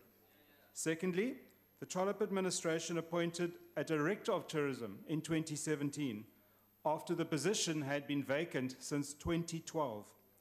Thirdly, the Trollip administration renewed the relationship between the DMO, Nelson Mandela Bay Tourism, and the city. This led to a new board with extensive depth of experience. Fourthly, the Trollip administration also saw an increase in cruise ships docking in the city. And fifthly, for those who are really fit and healthy, from all across the globe, the Trollip administration hosted the World 70.3 Ironman Championships. What had basically taken place was a reinvention of tourism which sowed the seeds of a bright new future for tourism in Nelson Mandela Bay. This would have taken just a few years to really make an impact. If this is what can happen in the space of 2 years, imagine what is possible if a province and cities in provinces are correctly run. Just consider the DA-run Western Cape and City of Cape Town. The Air Access Project, designed to unlock leisure and business tourism in the province by attracting more direct international flights to Cape Town International Airport, has had astonishing success. An extra 750,000 inbound seats have resulted from the 13 new inbound routes by mid-2018. There is a 20% increase in international arrivals in Cape Town in the past 2 years. A quarter of all tourism-related construction nationally is happening in Cape Town. In fact, we don't have to imagine what tourism can contribute to our city and provincial economies. It's already happening in the City of Cape Town and Western Cape. Under DA administration, dreams become reality. I thank you. Thank you. Mam Sonje, EFF.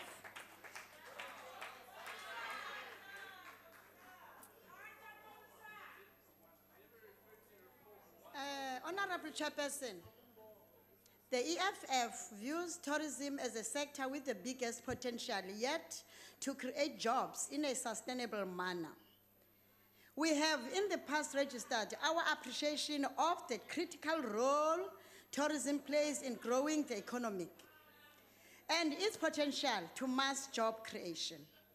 It is currently unable to realize its full potential because of the nature and structure of the tourism industry itself. The industry operates like a mafia controlled by a few tourism players who have access to amenities such as hotels, bread and breakfast establishments, and recreational farms. They absorbed the bulk of the revenue from tourism, appoint a few black people as laborers, and pay them peanuts. This is one of the reasons why the land question is so important. Without radically changing land ownership patterns, tourism will continue benefiting a tiny minority. In the Eastern Cape, the situation is actually worse. With foolish and corrupt people such as the Eastern Cape Parks Board CEO, the future of tourism in the province is very bleak, very dark. If we're serious about governance of the tourism industry in the Eastern Cape, we must hold that CEO accountable. He must tell us why the COO, a very competent black woman, left her position as Eastern Cape Parks. The reality is that we allow the tourism industry in the Eastern Cape to be captured by idiots whose only interest is to amass as much wealth as possible for themselves. We have obviously asked these questions repeatedly about the corrupt nature of Mr. Daimani, but we have been told that it's not a national competency, but a provincial one. We reject it because we know it is of no consequence. Nothing will be done. Thank you. Sithokoze Mhlonishwa. NFP Babu Mngango. Siyabonga Hlalo, siyabonga uMamsonto. Honorable Makaula, there's a member on the podium. Please take your seat, please. Hayi uMamsonto isilungu uyashaya ngiyamvuma. Masibonge Hlalo noma besingayona ingxenye yohambo oluya eEastern Cape. Kodwa siufundile umbiko wekomiti. Siyaweseka kakhulu lo mbiko esiwuthola la. kuyiqiniso ukuthi ezokuvakasha ezweni lakithi zifaka omkhulu umnotho kakhulukazi ngekhathi ezikazibandlela. Kuyasijabulisa uyazama ukuba nenhlelo ezicacile zokuthuthukisa lo mnyango wezokuvakasha. Futhi ke siyavumelana nokusho ikomiti ukuthi njengoba umhlaba wonke uthuthuka kwezobuchwepheshe kubalulekile ukuthi nezokuvakasha nazo kwelakithi izwe ziye ngokuphakamisa amasokisi kwelabo. Masibagqugquzela ukuthi nabo mabake bavakashe ngaphakathi domestic tourism bavakashe ezweni lakubo balibone. Ngaphambi kokuthi umuntu abeke imali agcine imali yokuya eMauritius akakabeka imali nje aye eKruger National Park. Abantu mabayeke ukukhuluma amaphutha abakhale ngokuthi basaba amabhubesi basaba ingwe bengakaze bayibone. Mabavakashela iqhiwi bayowabona lamabhubesi bangasho ukuthi bawaphuphe ebusuku bejahwa ibhubesi into akaze ayibone kwaye nomuntu. Masibafake kumoya abantu bakithi ukuthi mabasukume umuntu angazalelwa kwaZulu Natal aze afele kwaZulu Natal. Makaphuma ahambela ama-province abona izwe lakhe angaxoxelwa. Yazi umuntu wakahlelwa yishwa ngiseNgilandi ngisafunda isikole. Omunye wezakhamizi aseNgilandi besitshela ukuthi imfolozi inhle kangakanani le kaZulu impela ukuthi babona isiqiwi izinhle kanjani imfolozi. Ngathelwa ihlazo lesimanga sofana ngibe ufakazi ukuthi inhle imfolozi angikaze ngiye khona. Manje ke ize zonke izinto lezo ofana abantu bakithi kuyifundaze zonke sibacela ukuthi hayi makungabi ngabantu baseGoli kuphela ebelokhu beyobhukuda olwandle laseThekwini. Nathi masuke siye eGoli siyobona futhi ezinye izinto ezinhle zezokuvakasha. Siyabonga. Sithokoza mhlonishwa. The ANC mama.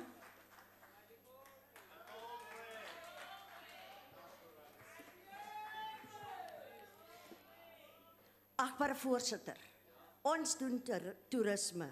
We do tourism. Sipokula ukenketu. The tourism sector reflects the imbalances of the past. Through the NDP, the ANC-led government aims to eliminate inequalities in poverty by 2030. Revolution. The tourism sector should be included in the work of the Commission to evaluate the impact of the fourth industrial revolution on the tourism sector. The Eastern Cape is an important destination in the product mix. The province, home of the legends, is rich in the history of the struggle liberation. The Eastern Cape enjoys a steady growth of tourism. More can, however, be done to stimulate local economies and promote community beneficiation.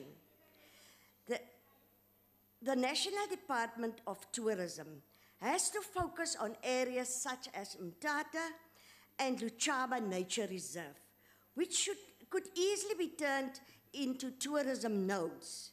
The Luchaba Dam has much potential, and the department is urged to explore the development of the attraction as a tourist destination. The Eastern Cape Province must be assisted to exploit its unique biodiversity, heritage sites, wonderful wildlife, and amazing coastline for the benefit of the tourism sector. Provincial and municipal authorities are also urged to ensure that their destinations are accessible to tourists and well maintained. To celebrate the legacy of Madiba and Mama Sisulu, South African Tourism initiated the short-left travel week from 24 to 30 September 2018, which entails discount deals that include iconic tourism destinations that touch the lives of these two struggle icons. This was a Black Friday of travel deals. Mzansi, honor your legends. Vote ANC on 8 May. Mzansi, eer ons legendes. Stem ANC op 8 Mei. Kabisani amakawe enu. Votilani ANC on 8 May. ANC supports the report. Dankie baie, agbare lid. I will now recognize the Chief Whip of the Majority Party. Honorable House Chair, we move that the report be adopted. The motion is that the report be adopted. Are there any objections? No objection. Please note the objection of the EFF. The objection of the EFF will be noted, and as such, the report has been agreed to. And that, colleague, concludes the business of the day, and the House is adjourned.